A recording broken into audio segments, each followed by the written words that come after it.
Las teorías que se han escrito muestran los autores e innumerables las escuelas.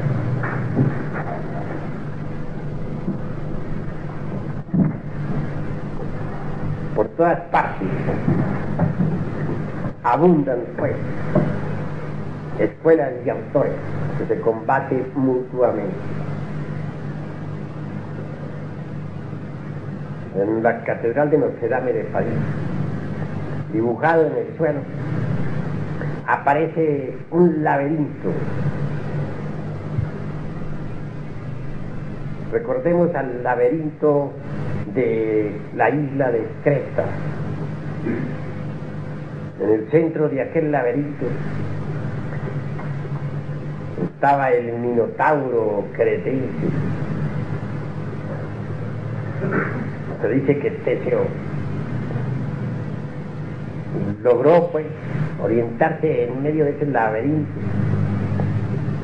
hasta llegar a donde existía el Minotauro, y enfrentándose en lucha cuerpo a cuerpo le venció. La salida de ese laberinto fue posible mediante el hilo de Ariadna. Pudo llevarle hasta la liberación final. Resulta interesante que precisamente en el piso de la Catedral de Notre Dame de París esté dibujado ese laberinto maravilloso. Indudablemente, todo esto es algo que nos invita a la reflexión.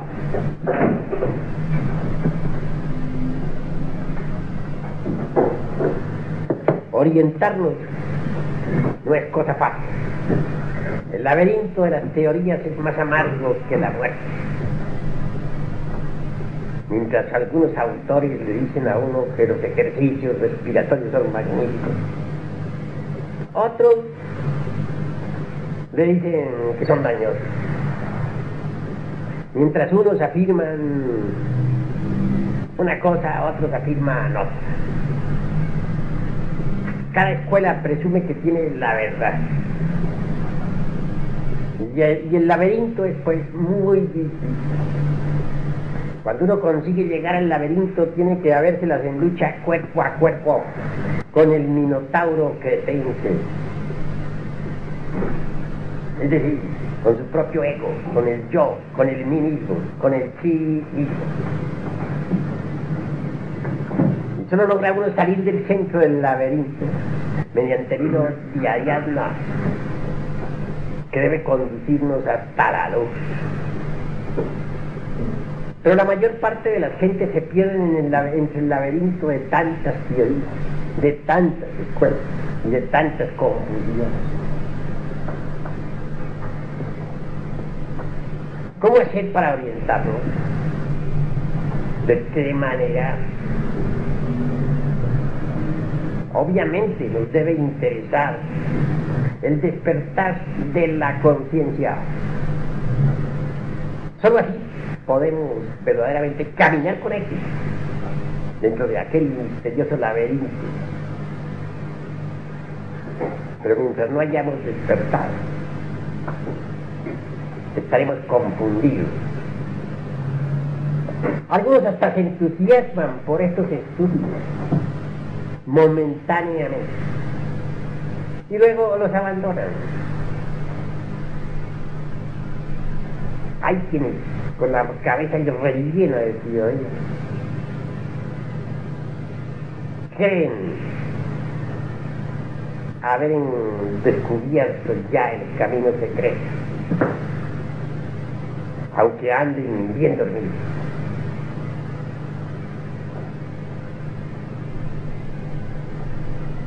Parece increíble, pero hay maestros de la gran hostia blanca,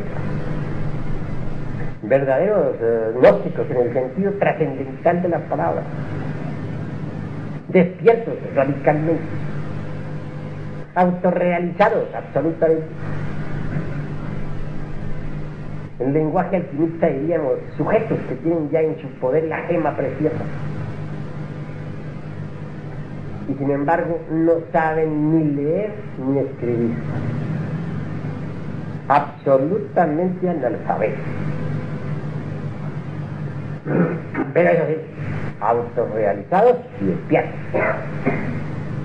En cambio vemos en el camino de la vida entre las diversas escuelas y denominaciones y sectas, órdenes, etc. Sujetos con la cabeza rellena de teoría.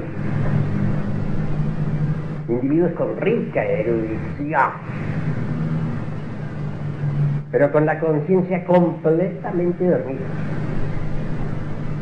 Ignorantes, ilustrados, que no solamente no saben, sino que lo que es peor, ni siquiera saben que no saben.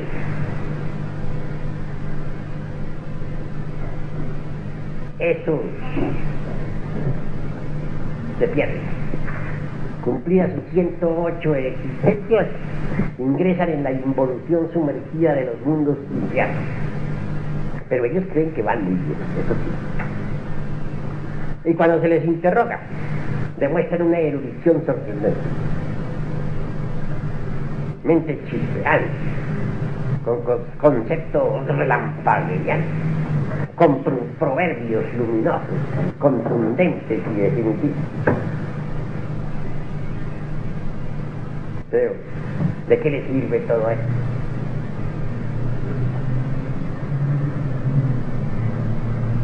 Nosotros necesitamos despertar primero que todo, para saber cómo nos vamos a orientar. ¿De qué nos serviría tener la cabeza rellena de letras si continuamos con la conciencia dormida?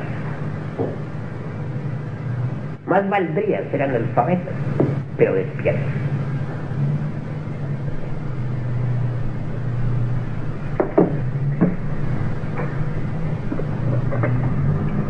Incuestionablemente, mis caros hermanos, lo primero que necesitamos es saber que estamos dormidos. Desafortunadamente, aunque aquí lo esté afirmando, y aunque ustedes estén aceptando que están dormidos, sin embargo no tienen conciencia de que están dormidos. Y eso es precisamente lo grave. Cualquiera puede saber que 2 más 2 es 4. Pero otra cosa es tener conciencia de que 2 más 2 es 4.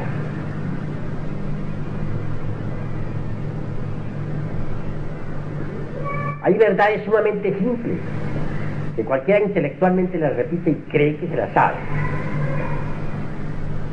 Cree que tiene conciencia de ellas, mas no tiene conciencia de ellas. Si se quiere despertar realmente, tenemos que empezar por reconocer. Estamos dormidos. Cuando alguien reconoce que está dormido, es señal completa de que ya comienza a despertar. Pero no se trata de reconocerlo intelectualmente. No. Que cualquiera puede decir automáticamente, sí, estoy dormido. Otra cosa es estar consciente de que está dormido. Y eso es diferente. Existe una gran diferencia, pues, entre el intelecto y la conciencia.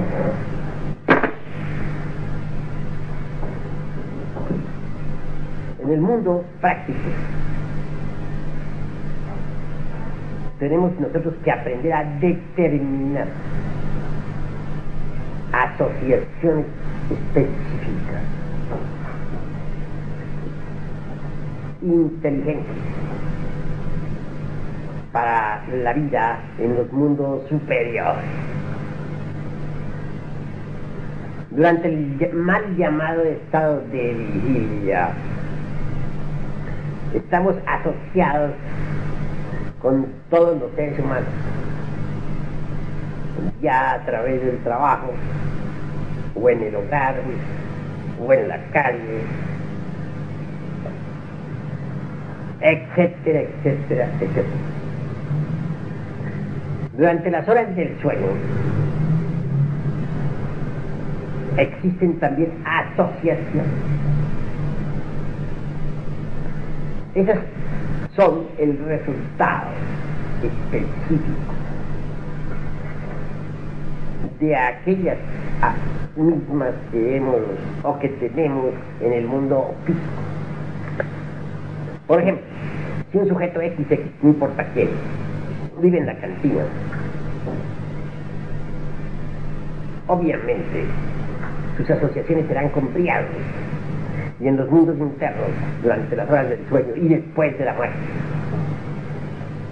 su vida será de cantina, relacionado con cantineros, con vagabundos de toda especie. Si alguien se asocia con ladrones y bandidos, en los mundos internos, durante las horas del sueño, vivirán entre bandidos, ladrones. Así pues, nosotros debemos determinar aquí y ahora, en el mundo del físico, el tipo de asociaciones que queremos durante el sueño y después de la muerte. Al estar reunidos aquí, nos conviene, porque el resultado será que nos asociaremos también durante las horas del sueño y después de la muerte. Muy bonito es estar asociados durante las horas del sueño, aquí mismo en este texto, estudiando los misterios de la vida y de la muerte. Muy bonito es estar asociados nosotros, dedicados al estudio después de la muerte. Pero eso solamente es poco, si nos reunimos frecuentemente. Así pues, nosotros mismos debemos provocar el tipo de asociaciones que deseemos. Nosotros mismos debemos provocar el tipo de asociaciones que queramos tener durante el sueño y después de la muerte. Comprendido eso, estableceremos bases muy fuertes para el despertar de la conciencia. Necesitamos aprender a vivir viscados en paz, porque sucede que los seres humanos no sabemos vivir. Eso es muy grave. No medimos el tiempo, creemos que este vehículo físico nos va a durar una eternidad, cuando realmente no dura casi nada, se vuelve polvo. El teatro, el cine, es algo que causa daños muy graves al ser humano. En otros tiempos, por ejemplo, en la Babilonia, el teatro era completamente objetivo. Tenía como único objeto el estudio del karma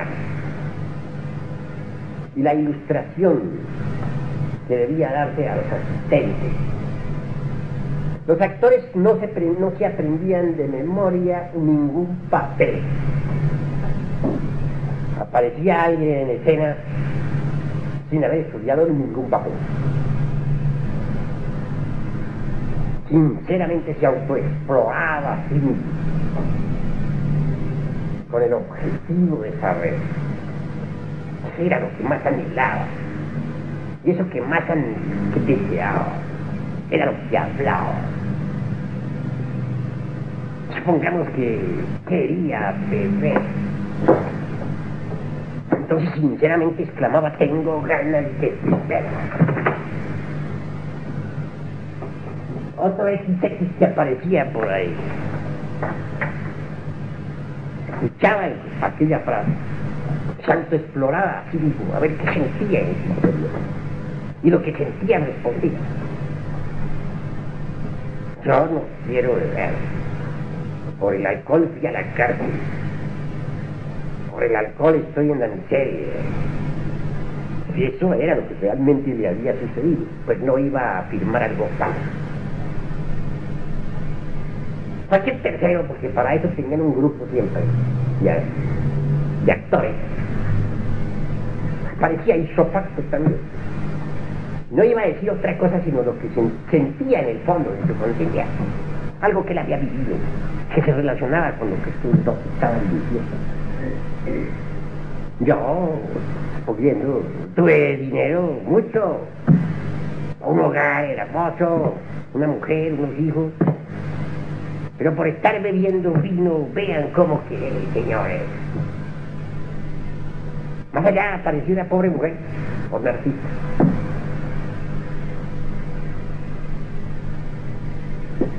Perdí mi hijo por la bebida, perdí mi hijo por ese maldito alcohol. Y así comenzaba a desarrollarse un drama, una escena improvisada. Muchas veces podía terminar en la forma más dramática. Y los notarios rigurosamente escribían no solamente el desarrollo del drama en sí mismo, sino hasta los resultados finales. Seleccionaban después todavía de tal pieza lo mejor. Y en esa forma venían a conocer los resultados kármicos de tal o cual escena. Había muchas escenas de amor, escenas de guerra, pero en todas surgía siempre lo espontáneo, lo natural. No algo que artificiosamente el intelecto inventara, no. Lo que surgía es aquello que cada uno de los actores había vivido. Ese era el arte objetivo de Babilonia. Entonces realmente, mis caros hermanos, los actores eran muy diferentes. La música que se usaba instruía debidamente al cerebro emocional. Era una música especial. Ellos sabían perfectamente que en el organismo humano existen, dijéramos, ciertos ganglios, dijéramos, que se han formado con los sonidos del universo. Y sabían manejar todos esos ganglios, todas esas partes del ser, mediante las diferentes combinaciones musicales. Así instruían por medio de la música al cerebro emocional. Ustedes saben que una marcha guerrera te da a unos ganas de marchar. De una música fúnebre lo pone a meditar, deseado. De una música, dijéramos, romántica, le trae recuerdos de los tiempos idos, etcétera, etcétera, de sus noches de amor. Ellos combinaban inteligentemente los sonidos para instruir también sabiamente al cerebro emocional. Vean ustedes qué interesante. El centro del movimiento solía también recibir enseñanza mediante danzas sagradas. Esas danzas eran importantísimas en Babilonia. Cada movimiento equivalía a una letra. Y el conjunto de letras contenía determinadas oraciones, determinadas tesis, determinadas antítesis, determinadas instrucciones. Así todo el auditorio recibía una cultura riquísima. Era otro tipo de teatro. Los artistas no se llamaban artistas, sino orfeístas, que interpretadamente significa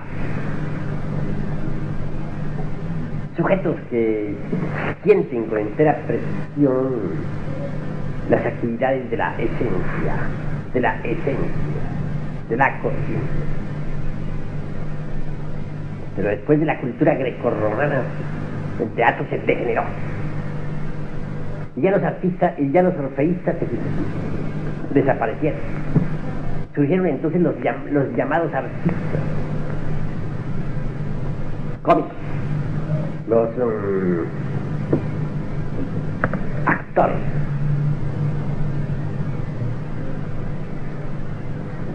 Recuerdo muy bien que todavía hace unos 50 años, poco más o menos, a los actores se les llamaba vulgarmente comediantes y se les miraba con mucho desprecio. Por la Edad Media había una ley promulgada que obligaba a los actores a rasurar, quitarse todos los signos de la masculinidad. ¿Con qué objeto? Uno, en primer lugar, debían ellos, claro está, maquillarse según el drama que tuviesen que ejecutar. Segundo, pues se quería, ante todo, hacérseles diferenciar del resto de las personas. Sabían que esos actores modernos tienen, dijéramos, una irradiación peligrosa, infecciosa, altamente hanasmusiana, y rasurándose, quitándose los signos de la masculinidad, cada cual podía evitar pasar cerca de ellos o darles la mano. Si ustedes observan cuidadosamente la vida de los llamados artistas, los teatros, sentirán, y si son un poquito sensitivos, podrán captar el tipo de radiaciones hanasmusianas que ellos emiten y que infectan la mente de la gente. Hoy ya pasó esa costumbre, ya no hay ninguna ley promulgada en ese sentido contra ellos, ya se les da la mano, ya se les trata de igual a igual, ya hasta se les quiere imitar. Así ellos pueden destilar perniciosamente sus ondulaciones de Hanasmusen en las mentes de todas las personas. Duele un poquito tener que decir esto porque hay muchas gentes que viven del drama, de la escena, que en fin, que son actores. Pero nosotros tenemos que colocarnos en el plano de las realidades concretas. Ya las personas que han pasado de los 50 años recordarán precisamente que hace medio siglo todavía se les miraba con desdén, se les trataba como simples cómicos o comediantes, etcétera, etcétera. Claro, ellos se abrieron paso y ahora se les considera igual. Pero no por eso dejan de emitir sus ondulaciones que son terriblemente peligrosas. Naturalmente que ellos aprenden papeles de memoria absolutamente subjetivos, de cosas que existieron o no han existido nunca. Comedias, dramas, que pueden tener o no tener ninguna realidad, que son únicamente producciones de sus mentes. Y el honorable público, ante las tablas del escenario, duerme terriblemente. Cuando digo duerme, me lo pongo entre comillas. Quiero pues afirmar en forma enfática que la conciencia de los que asisten entra en el sopor más profundo para el suelo. Incuestionablemente, este tipo de arte subjetivo realmente viene a acabar con la necesidad de las percepciones reales. ¿Qué es un turilla? Un turilla es un hombre que puede hablar con su propio Dios interno cara a cara.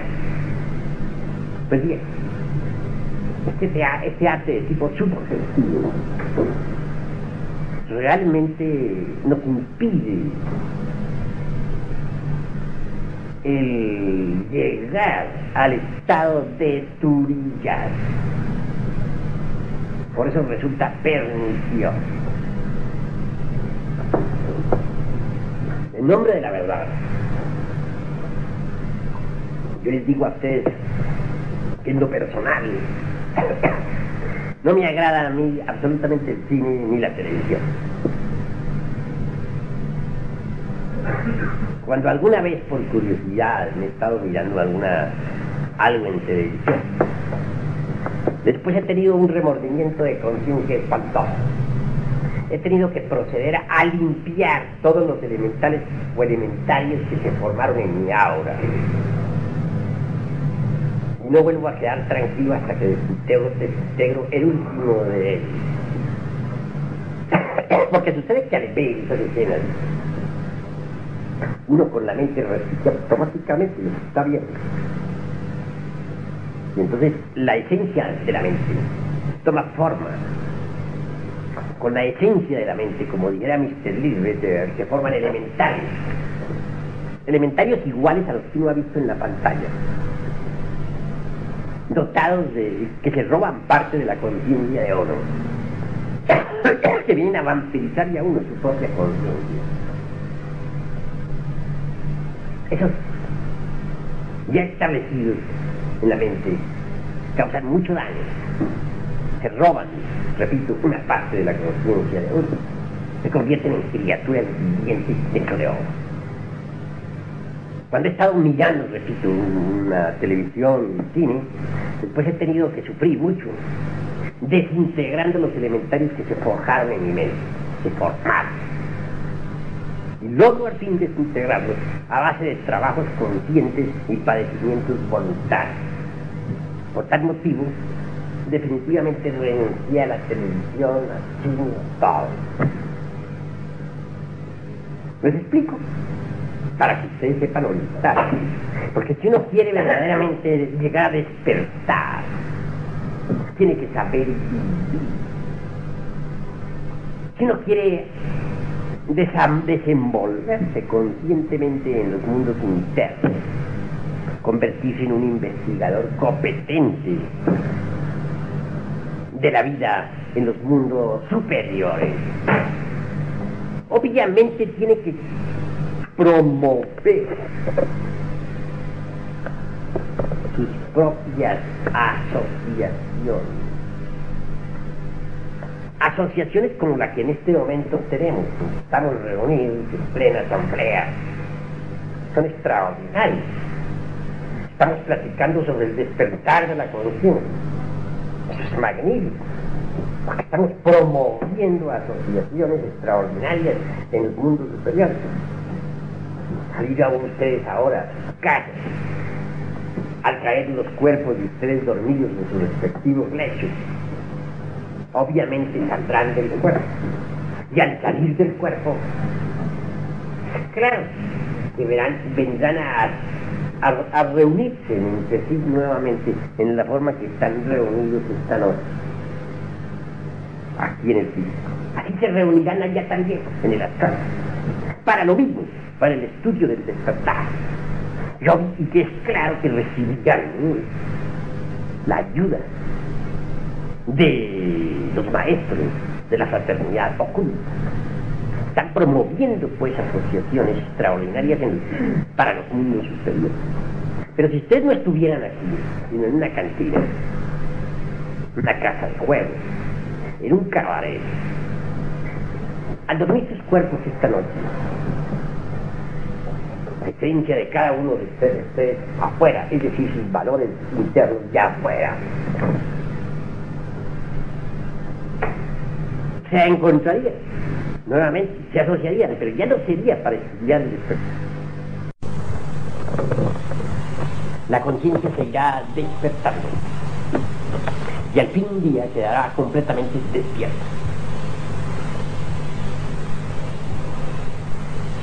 Una vez despierta la conciencia, estaremos lo suficientemente preparados como para ver el camino posible, el camino que ha de conducirnos realmente a la liberación final. Pero ¿cómo podríamos ver por sí mismos el camino si no nos esforzamos en despertar? ¿Pueden acaso los dormidos ver el camino? Entonces necesitamos despertar, ¿verdad? Cuando uno despierta, comprende lo que es. Hace uno un inventario de lo que tiene y de lo que le sobra y de lo que le falta. Muchas facultades que uno cree que tiene no las tiene. Y mucho que no sabe que tiene realmente tiene. Pero uno solamente puede venir a hacer ese inventario de sí mismo cuando está despierto. Porque un dormido, ¿cómo va a hacer el inventario de sí mismo? ¿Qué sabe de sí mismo el dormido? Sí, pues despertar es fundamental, vital. Pero para despertar hay que saber vivir. Escrito está que el que con lobos anda, a aullar aprende. Tenemos que saber con quiénes andamos. ¿Cuál es el tipo de asociaciones que vamos a crear en la vida práctica? Debemos saber seleccionar nuestras amistades, porque eso es definitivo. Conforme nos esmeremos en el vivir inteligente, la conciencia seguirá siendo cada vez más despierta, hasta que al fin podrá un día despertar. Al despertar, podemos darnos cuenta del estado lamentable en que nos encontramos. El ser humano normalmente tiene tan solo el cuerpo planetario. ¿Cuál es el cuerpo planetario? El cuerpo físico, con su asiento vital, claro. Más allá del cuerpo físico,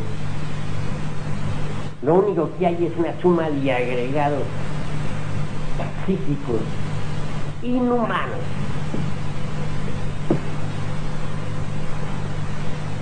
Nuestros defectos psicológicos, pues, asumiendo, dijéramos, formas alegóricas. Ira, codicia, lujuria, envidia, orgullo, pereza, gula, etcétera, etcétera. ¿Qué es lo que continúa después de la muerte? En una suma de agregados psicológicos.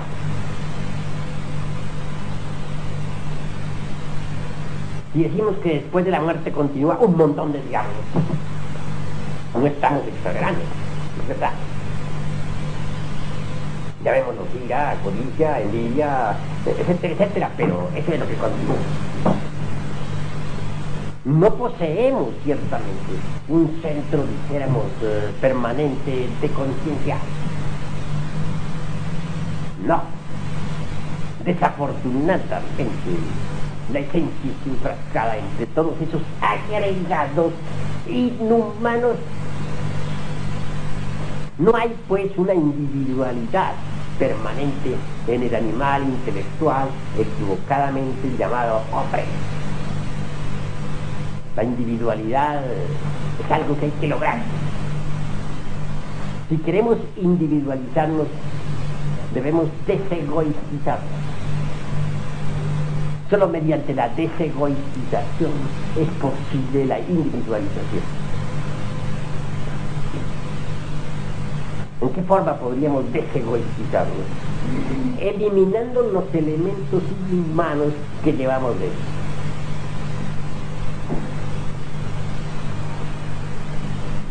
¿Cómo podríamos eliminarlos? Solo después de haberlos comprendido.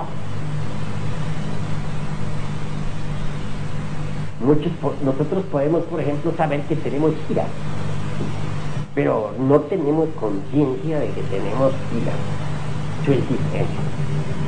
Necesitamos hacernos conscientes del proceso de la ira. La ira tiene muchas metamorfosis y muchas raíces.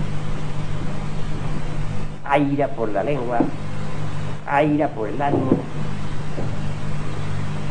hay ira por la palabra, o digo por la mente.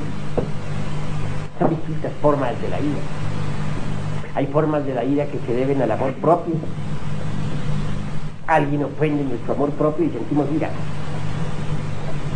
Hay iras que son por los celos. Existen ataques de ira provocados por el odio, etcétera, etcétera. Hay que investigar todos los aspectos de la ira, no desde un punto de vista meramente intelectivo. No se trata de investigar la ira en forma abstracta, sino nuestra ira particular, que es diferente.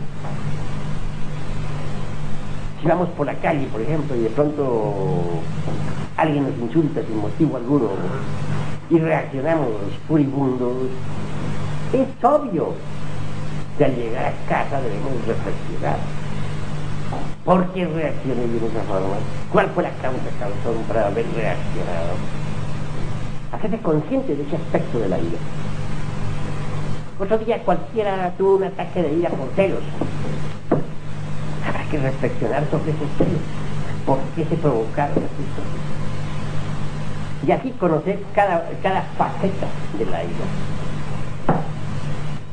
Lo mismo debe ampliarse o llevarse a todos los otros defectos que llevamos dentro.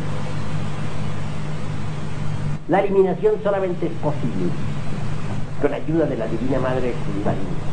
Alguien puede comprender que tiene un error, un defecto psicológico, y sin embargo continuar con él.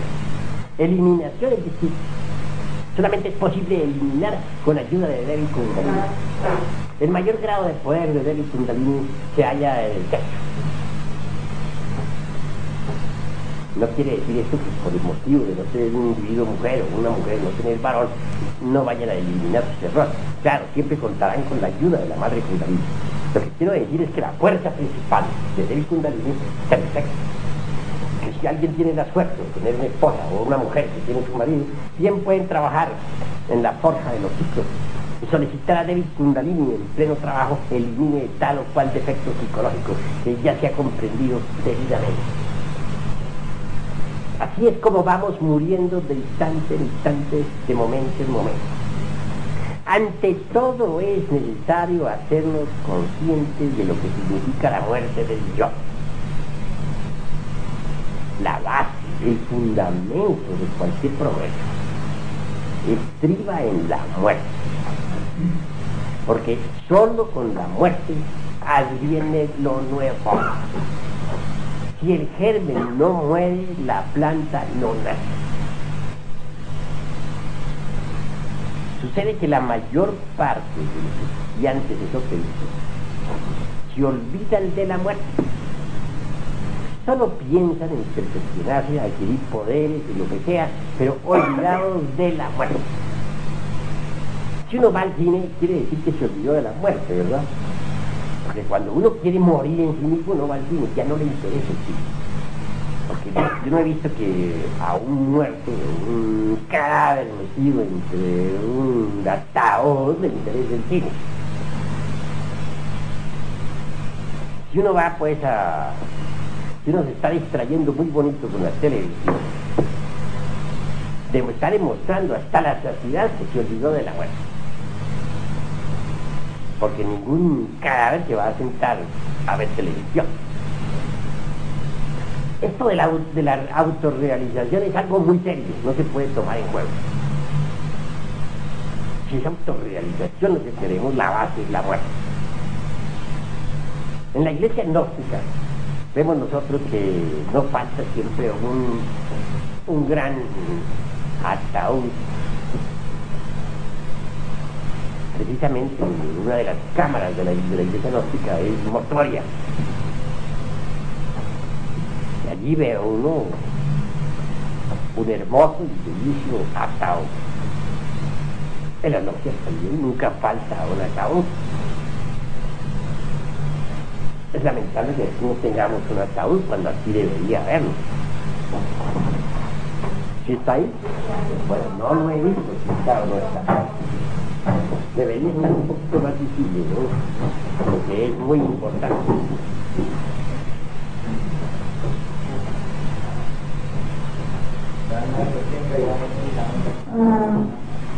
Bueno.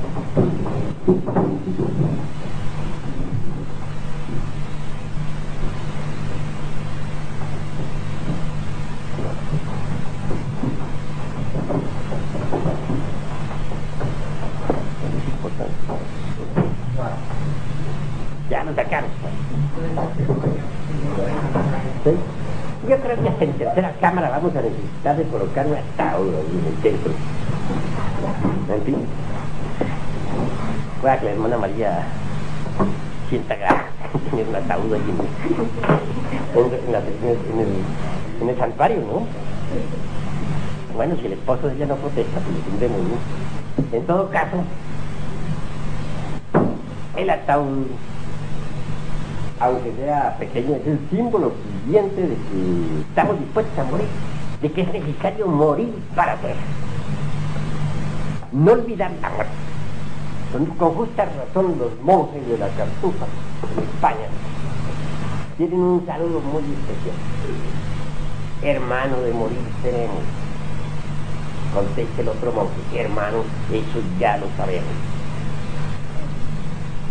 Ese es su salud. Cada vez que se encuentran, hermano, de morir seremos. Hermano, eso ya lo sabemos. A nosotros no nos interesa la muerte del cuerpo físico. La podemos perder nomás al salir de esta casa. A este momento. En la misma cama, podemos caernos de la cama al suelo. Morir, resbalar en una cáscara, en cualquier calle, matarnos. Eso no es lo importante. Lo que nos interesa es la muerte del yo. Ese yo que tenemos adentro nos hace horribles. Si ustedes estuvieran despiertos, podrían evidenciar lo que les estoy diciendo. Las radiaciones que carga toda persona que tiene un yo son muy semejantes a las del conde Drácula. Siniestra. Cuando yo estoy en meditación, por ejemplo, solo, si viene alguien por ahí que tenga yo, desde lejos siento sus vibraciones que son siniestras, son las mismas del conde Drácula. Son desagradables, siniestras, izquierdas. El yo nos hace a nosotros verdaderamente inmundos, en el sentido más completo de la palabra.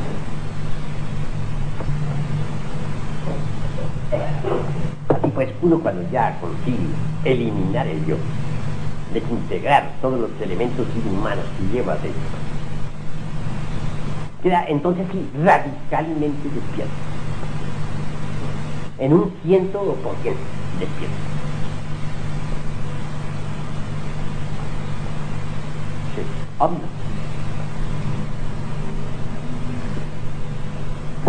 También es necesario vestirnos con los cuerpos existenciales superiores del ser. Me viene en este momento a la memoria cierta instrucción recibida en noches pasadas. Y en el mundo astral me tocó vivir una escena muy interesante. Que me hizo pues sentir como perseguido, aunque estaba consciente. Pero unos venerables provocaron una escena pues de persecución. De pronto, encerrado yo en cierta casa, fui a visitar, y todos ellos, los venerables, la fraternidad hostil, cantando, me instruyeron en forma deliciosa. Me dijeron pues que la persecución de la ley, no refiriéndose a estas leyes terrenales, sino a las leyes del karma, solamente viene a pasar cuando uno anda bien vestido y en un rico carro. Es decir, anden ustedes bien vestidos, en un magnífico carro, y con un buen dinero entre la bolsa, y se acabaron las persecuciones. Estoy hablando en un lenguaje que ustedes tienen que saber entender. ¿A qué carro se referían los venerables? Al carro de Merkabah. ¿Cuál es ese carro? Ese carro está compuesto por 4 cuerpos: el físico, el astral, el mental y el causal. Eso es, ese es el carro. Cuando ustedes en Cábala oigan hablar del carro de Merkabah, se refiere a los 4 cuerpos. Bien vestidos, ¿Qué se entiende por un personaje bien vestido en un rico carro, en cábala? El que se ha fabricado los cuerpos existenciales superiores del ser. Y que aún más los ha criticado. Ese es un sujeto bien vestido. Y si lleva buen dinero entre la bolsa, ¿qué se está afirmando? Que tiene capital cósmico. Tal capital se consigue haciendo buenas obras, trabajando por la humanidad. Es obvio. Un maestro como el conde San Germán, nadie lo va a perseguir. A Jesús de Nazaret, ¿cómo lo van a perseguir los señores del karma? ¿Quién va a perseguir a Jesús de Nazaret? Perseguir al inocente, al infeliz que anda mal vestido, a pie, todo amolado, sin dinero. ¿Cuál es el infeliz, el indigente mal vestido? El pordiosero. ¿Cuál será? El que no ha fabricado los cuerpos existenciales superiores del ser. Villegas y todo el que llega, Vicente y toda la gente, Don Raimundo y todo el mundo. Esos son víctimas de la ley. ¿No los ven ustedes?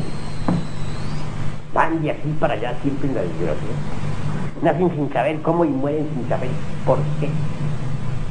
Siempre con una venda en los ojos desde la cuna hasta el sepulcro. Se casan, se llenan de hijos, viven en la pobreza más desgraciada. Siempre infelices, siempre perseguidos. Cuando uno se vistió bien y tiene un bonito carro y con buen dinero entre la bolsa, se acabó la persecución. ¿Quién perseguiría al conde Cagliostro? Ni siquiera pudo contra él el famoso Luis XV. Lo encerró en la Bastilla, digo. Pero ustedes creen que el conde Cagliostro iba a permanecer encerrado ahí en la Bastilla. Un hombre que manejaba los estados de Guinea. A ratos estaría ahí y a ratos estaría por Roma, por París, por Londres, por todas partes menos en la Bastilla. Cuando salió de la Bastilla 2 meses después, salió regiamente, espléndidamente, lleno de oro y diamantes, por lo que quiera, sonriendo alegre al ser algún. 10.000 personas lo llevaron sobre sus autos. Un triunfador, ¿verdad? Dice que lo metieron a la cárcel y que murió en la cárcel. Es falso. Nadie sabe qué se hizo el conde Cagliostro. ¿Qué diremos del conde San Germán? De Altotas, el gran limpiado. Todavía vive. Siempre combatido. Jamás vencido. De manera que entonces, hermanos, vistámonos bien y todo nos cambiará. Tengamos un bello carro y verán ustedes una vida mejor. Obviamente tenemos que fabricar ese carro. Empezaremos con el cuerpo actual. Eso es necesario. Para eso hay que utilizar el esperma sagrado. Desafortunadamente las gentes comunes y corrientes no saben apreciar el valor del esperma. Lo gastan, lo extraen de su organismo miserable. Ahí donde está todo el poder con el que pueden cambiar la totalidad de su vida, convertirse en dioses. Lo tiran como si fuera nada. Ellos mismos se arruinan.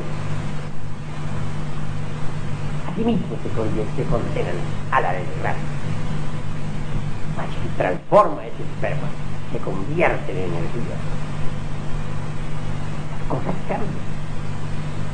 Porque es con esa energía sutilísima del sexo con la que vamos a elaborar el cuerpo astral. Una vez forjado ese cuerpo, formado, podremos viajar con él consciente y positivamente. Uno sabe que tiene un órgano cuando lo usa. Sabemos que tenemos manos y brazos porque los movemos, pero sabemos que tenemos pies porque caminamos con ellos. Eso es obvio. Así también cuando uno se da el lujo de fabricar su cuerpo astral, sabe que lo tiene porque puede usarlo, porque puede moverse con ese cuerpo en forma positiva, dinámica. Otro tanto ocurre con el mental, hay que fabricarlo mediante la transmutación del esperma en energía. Las gentes no tienen una mente propia, nosotros necesitamos crearnos una mente individual propia. Solamente se puede crear mediante la transformación del esperma en energía. Y por último, fabricar el cuerpo de la voluntad consciente para manejar todas las circunstancias. Quien es víctima de las circunstancias no posee el cuerpo de la voluntad consciente. Uno tiene que aprender a determinar las circunstancias, no que las circunstancias lo determinen a uno. Aquel que todavía es determinado por las circunstancias es como un lego arrojado entre las embravecidas olas del océano. Es una víctima de todas las calamidades. Uno necesita aprender a determinar sus circunstancias. Y eso solamente es posible creando el cuerpo de la voluntad consciente. El cuerpo se crea mediante la transformación del esperma en energía. Es con esa energía sutilísima del sexo con la que se va a crear el cuerpo de la voluntad consciente. Estos cuatro cuerpos, físico, astral, mental, causal, constituyen el carro. Ya con el carro creado, solamente falta que penetre en ese carro el conductor. ¿Quién es el conductor del carro? Nuestro propio ser. Pero el ser no va a entrar en un carro que no existe, hay que crear el carro. Es cuando recibimos el ser, él queda como señor en su carro. Un señor bien vestido y con un magnífico carro, bien vestido con los cuerpos existenciales superiores del ser, con las vestiduras trabajadas, un carruaje precioso. Ya no es víctima de las circunstancias. Quien llega a tener esos cuerpos debe aspirar un poco más, debe cristificar. Y muchas obras se han escrito sobre cristificación. Los cuerpos cristificados son extraordinarios. Cualquier sujeto cristificado, de hecho, es un gran señor que puede decirse que está bien vestido. Ya deja de ser víctima de las circunstancias, deja de ser perseguido por la ley del vestido, se convierte en señor, señor en el sentido más completo de la palabra. En otros tiempos, la humanidad vivía de acuerdo con cierto principio que le permitía conservar el cuerpo hasta el momento en que hubiera fabricado los cuerpos existenciales superiores del caso.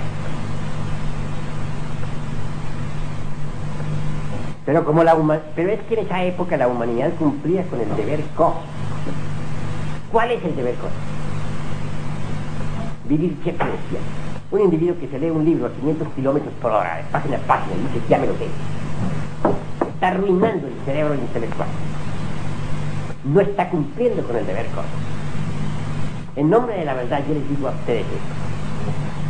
Yo, cuando estudio una obra, reflexiono profundamente el párrafo que estoy estudiando.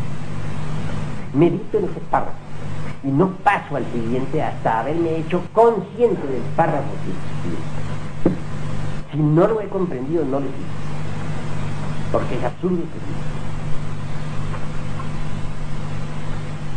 Así pues uno debe hacerse consciente de lo que es. Esa es parte del deber cósmico.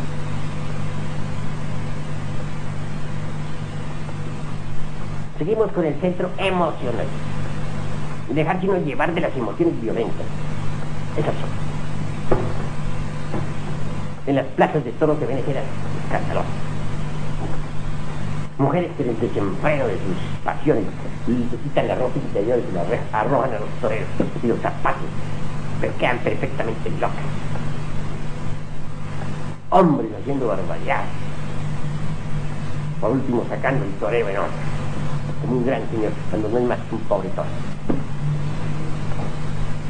En las partidas de fútbol se ven cosas horribles. Muchas veces los futbolistas terminan en una batalla campal. ¿Por qué?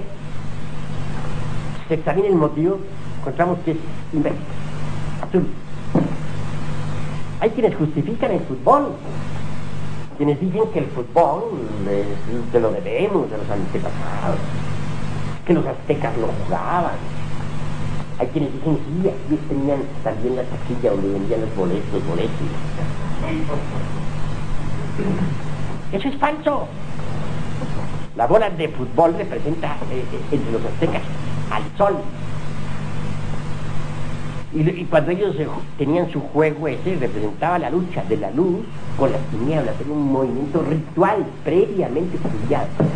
Ven ustedes ahí ese cuadro que tenemos en el árabe, ¿verdad? En el suelo. Las losas blancas y negras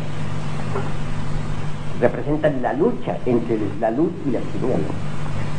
Así también el juego de pelota entre los aztecas era una liturgia de vida previamente estudiada. Cada movimiento correspondía a la liturgia.